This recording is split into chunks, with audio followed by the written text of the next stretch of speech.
I started out as a young composer in the late 1960s and became obsessed with an idea that was in part inspired by John Cage, who was a mentor of mine. The idea that I became fascinated with was how the act of listening was a way of making music. You know, when I was starting out writing music, there was a certain kind of state of mind and a certain state of focus that creating music required. And I often found myself outside wandering around, and I would carry that state of focus with me as I started listening to the world.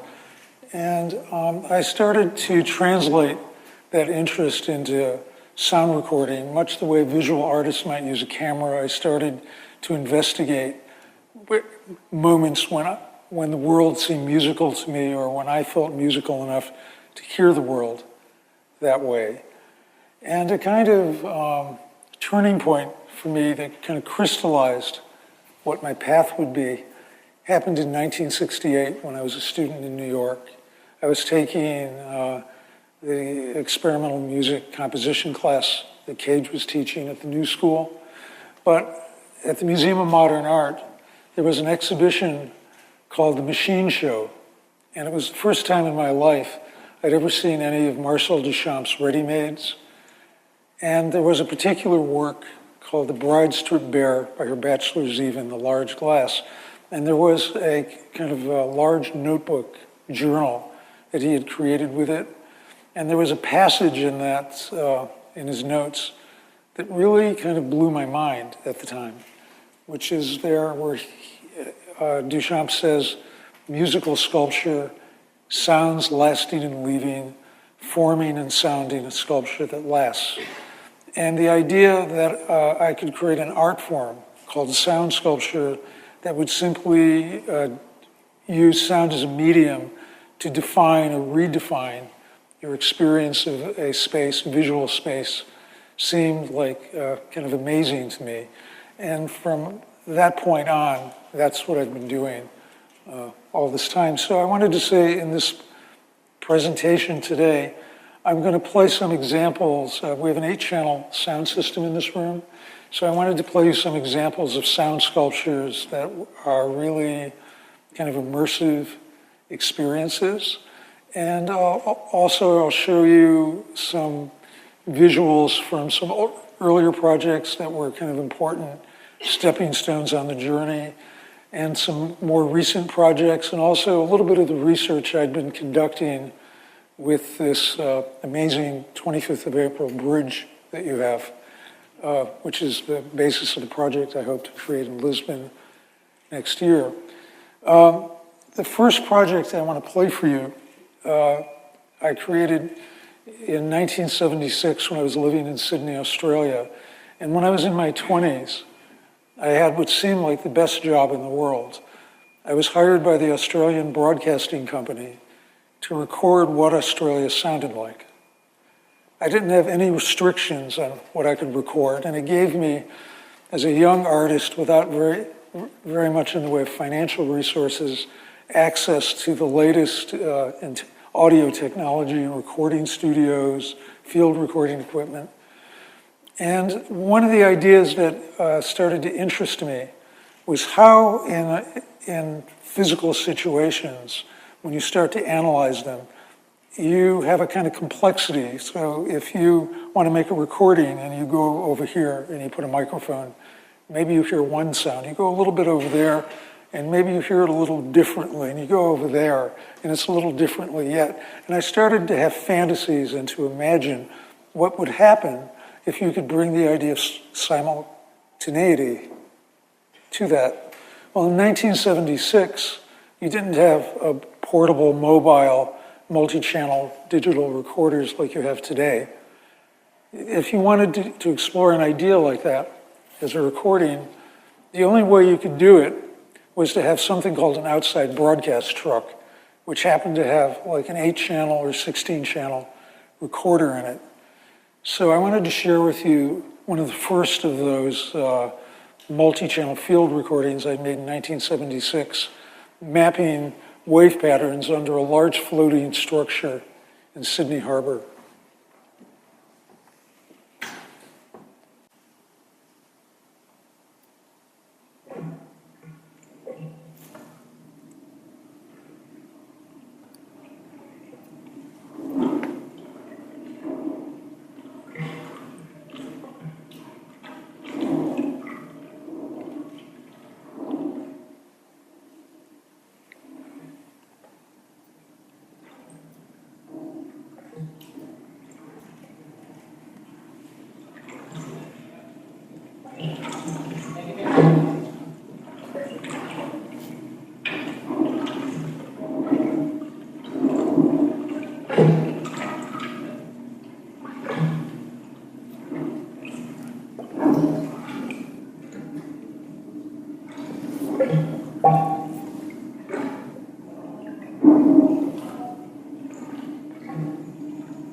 I'm jumping ahead to a project that was quite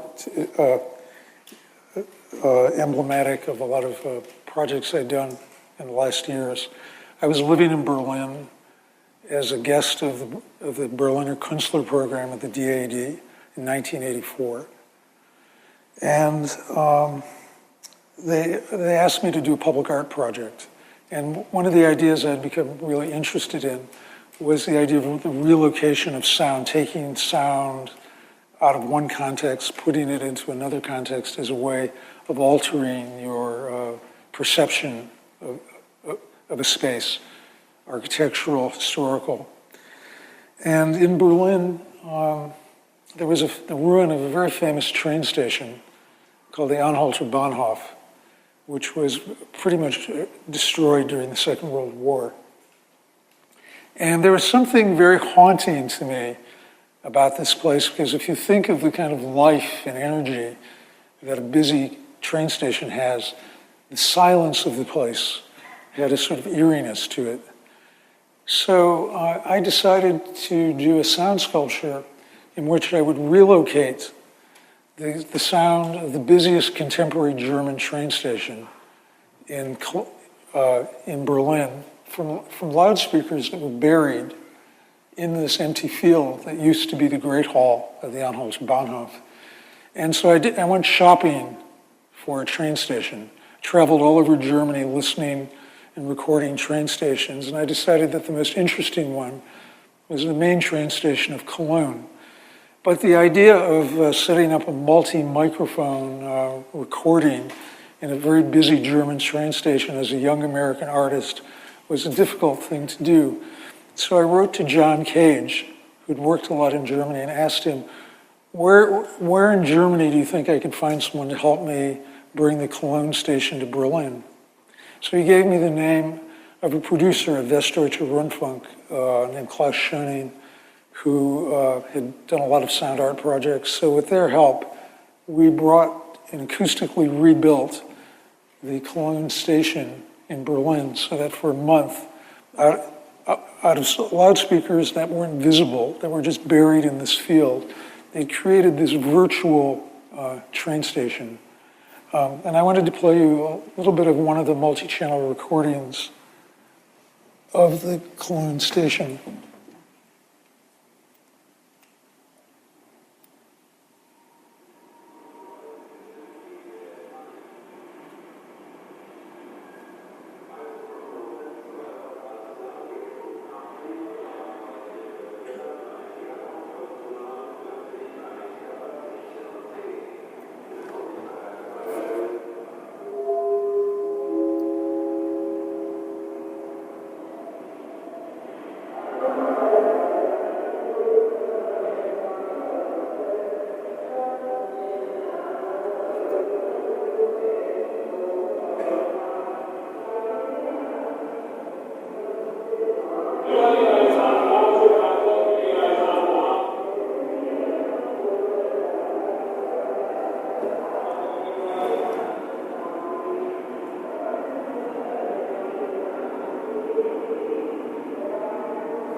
Imagine the sound of the Cologne station emanating from 8 loudspeakers buried in that empty field. It had a very kind of physical presence. And in 1984, there were many people still alive in Berlin who had memories of the Cologne's, of the Anhalter Bahnhof as a station. So there was quite an interesting interaction between the sound sculpture and their memories. And also, sometimes the sound coming from Cologne had announcements for trains going to Berlin or arriving from Berlin. Another project I'd done, also actually in Cologne, by a museum that was designed by the architect Peter Zumthor for the Archbishop of Cologne, was it's called Columba, and it was a museum that was built on the ruin of a bombed-out church. It opened in 2007, and before they began construction in the mid-90s, this site, which was a kind of archaeological site that the bombing had unearthed, was inhabited by a large population of pigeons. And the museum said to me that before they began construction, would I come and map the sound space of the pigeons inhabiting this archaeological site. And then when the museum was built, would I bring this, the sound of the pigeons back into this space. So I'm going to play you a little bit of the 16-channel recording I made of the pigeons that now permanently resides in that space.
in 2004, I got a very unusual commission from the Parliamentary Works of Art Committee of the House of Commons to create a sound portrait of Big Ben. Usually this committee commissions artists to make portraits of famous people, members of Parliament, but they commissioned me to do a sound portrait of Big Ben that was actually installed in a wonderful colonnade in the Palace of Westminster. And one of the things I found is that Big Ben was a sound that nobody paid any attention to, because it was so sort of ordinary in a way. It was just there and taken for granted. So in order to make it something to hear again, I did something that I normally don't do. I manipulated the sound. I created a digital composition in which every stroke of the bell and tick of the clock happened 8 different times instead of once.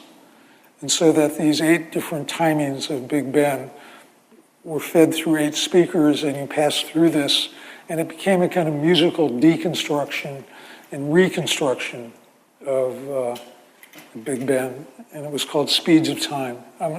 And the actual 8-channel piece exists now as a 12-hour recording, so that if you started exactly at 10 o'clock, it actually runs like a clock. And I'll play you just a few minutes of this.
I wanted to point out that this ticking sound is from an accelerometer, a vibration sensor that's mounted on this giant clockwork mechanism at Big Ben, and you'll notice that it's not a single tick, it's multiple ticks cascading.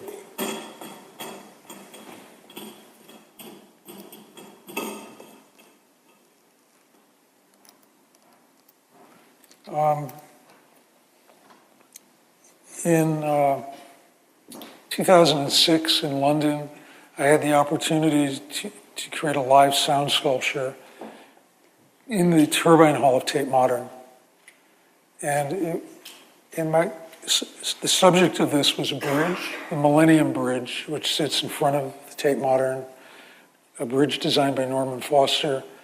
And it's a pedestrian suspension bridge. And it was the first major project I'd ever realized that was done exclusively with a kind of audio technology called accelerometers, which are vibration sensors. So I was able to make a live sound sculpture really with the inner voice of this structure. And I wanted to play you one of the studies I made of the Millennium Bridge.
Another famous bridge I'd done a sound sculpture with was the Golden Gate Bridge, which bears a certain visual similarity to your 25th of April bridge here in Lisbon. But in 2012, the Golden Gate Bridge had a young birthday of 75 years, and I was commissioned to do a media installation about it.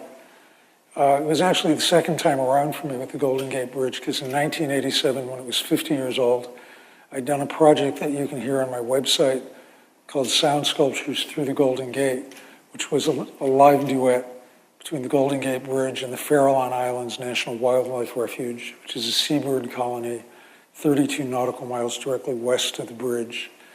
In this project, in 2012, was the first time I'd ever done a project that involved live video and sound. And in bringing a video element into it, I wanted to find a location on the bridge that nobody had ever seen before.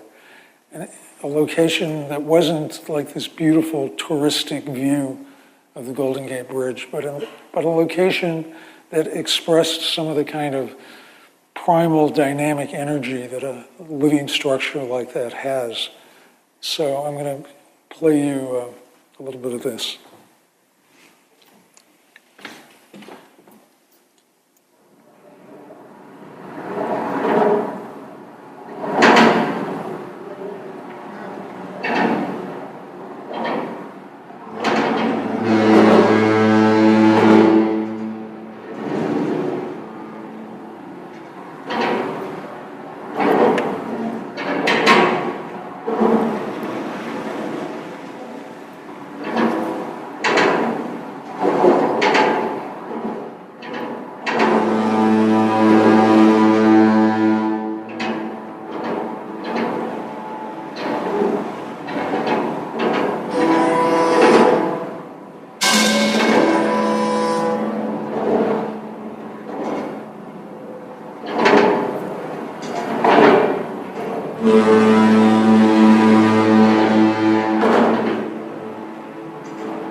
I just wanted to say, by way of explanation, that the location of this camera is under something called an expansion joint, which is this part of the bridge where you've got these steel fingers that are flex points, so that if there's an earthquake, the bridge won't fall down. And so the shadows that you see are cars driving over the expansion joint.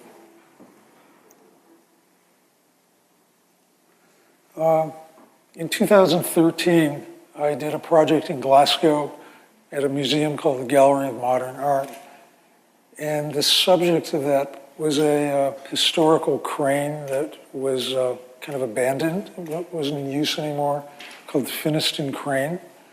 And there was something very intriguing about this structure, and I transmitted live sound and video from the crane to an LED screen that was placed hanging above the entrance of this neoclassical museum building.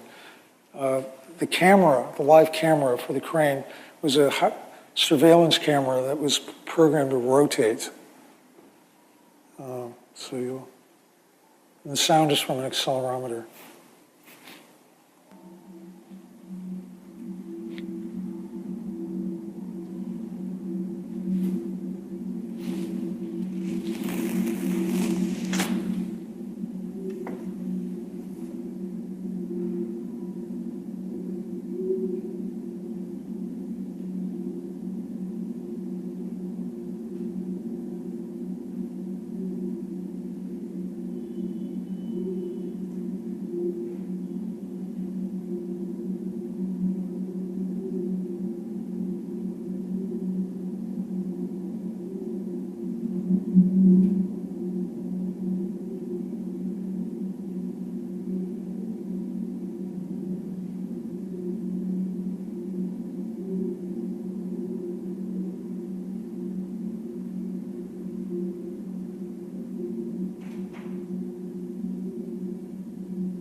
in 2014, as part of the Ars Electronica Festival in Linz, Austria, I did a very unusual live media project with a steel factory in Linz. This steel factory was a kind of iconic industrial feature of Linz, and I became intrigued by this location where you had this rolling steel, and visually and acoustically it was a very kind of wonderful abstract location. So I'm going to play you a few minutes of this digital video of rolling steel, and the project was called Linear Visions.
So that was in Linear Visions, was in Ars Electronica in 2014.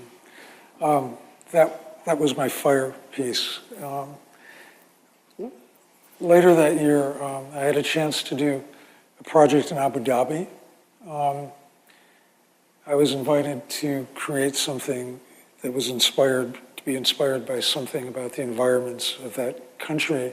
I'd gone to a lecture that Rem Koolhaas had given on the history of architecture in Dubai and Abu Dhabi, and he showed photographs of what it looked like 50 years ago, and there was no architecture there 50 years ago. It was a lot of sand dunes and small wooden structures. And I decided that the desert was really kind of the most interesting place to go. And because I like to work a lot with accelerometers, these kind of these vibration sensors that reveal kind of how sound inhabits physical and material structures, I was curious to find out what kind of sound was hiding in the desert. So I spent a lot of time burying accelerometers in sand dunes. And the videos I made had cameras very close to the surface of the sand. And what really surprised me with how the accelerometers heard the desert is that it sounded surprisingly similar to waves on a beach. So I just want to show you this video of the sand dune and an 8-channel recording of accelerometers buried in the sand dunes.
Another museum in Austria called the Kunsthaus in Graz invited me to develop a project about a river that sits in front of the museum called the Mur River that is has a lot of turbulence. So I did some studies where I was submerging multiple hydrophones in the river and made some video studies of the turbulence of the river. And it was very nice for me to go from the deserts of Abu Dhabi to this river in Austria.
The sound in that was recorded with multiple hydrophones.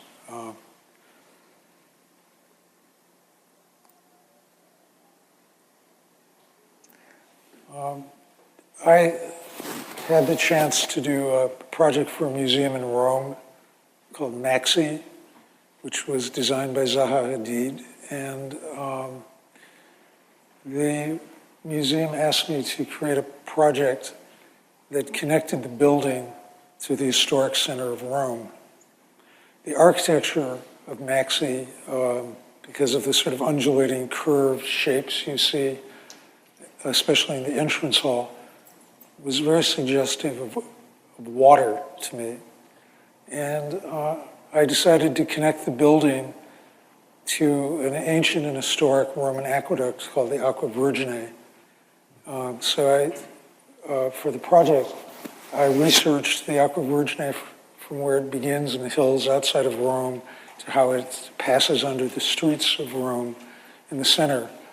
One of the really magical places that I found was behind the Spanish Steps under a building called the Villa Medici, where you can go, where there's a secret passage where you can go down an ancient stone spiral staircase that takes you into a tunnel that, in order to enter it, you have to wear waders. And the water is so clean in this tunnel that you can stick your hand in and drink it. And it's over 2,000-year-old tunnel from this aqueduct. This is one of the locations that I took sound from.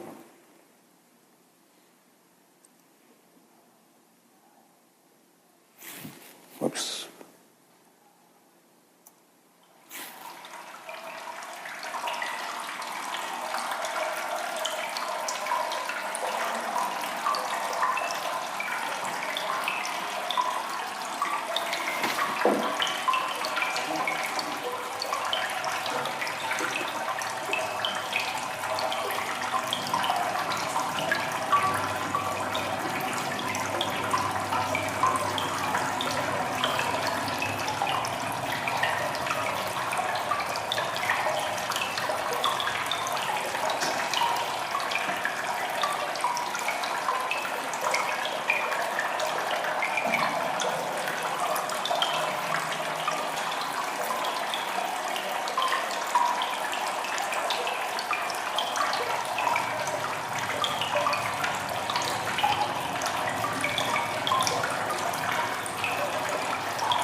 this is the space in Maxey, the entrance hall in Maxey, where this sound sculpture permanently resides.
I just wanted to share with you a little bit of the research I've been doing for this new museum, Matt. My project will be about the 25th of April bridge, and I made some initial studies, test recordings of the bridge, which I find really kind of remarkable as a structure. So I just wanted to share these couple of excerpts from these studies with you. This one was a video and sound recording I made on an inspection ramp, which is under the roadway, and in between where the trains are and underneath the cars.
And I just wanted to leave you with a kind of magical, ethereal view that I'd experienced.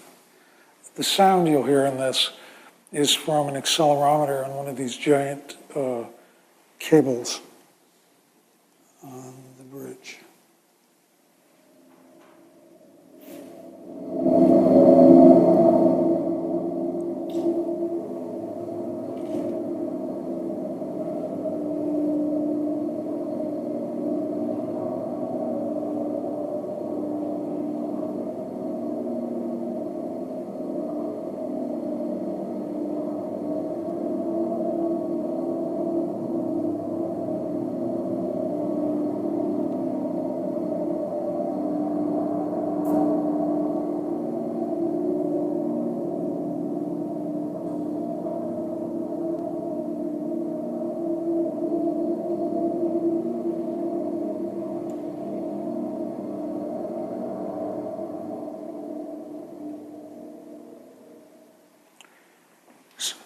So I don't know if there might be time for a few questions if anybody has a question.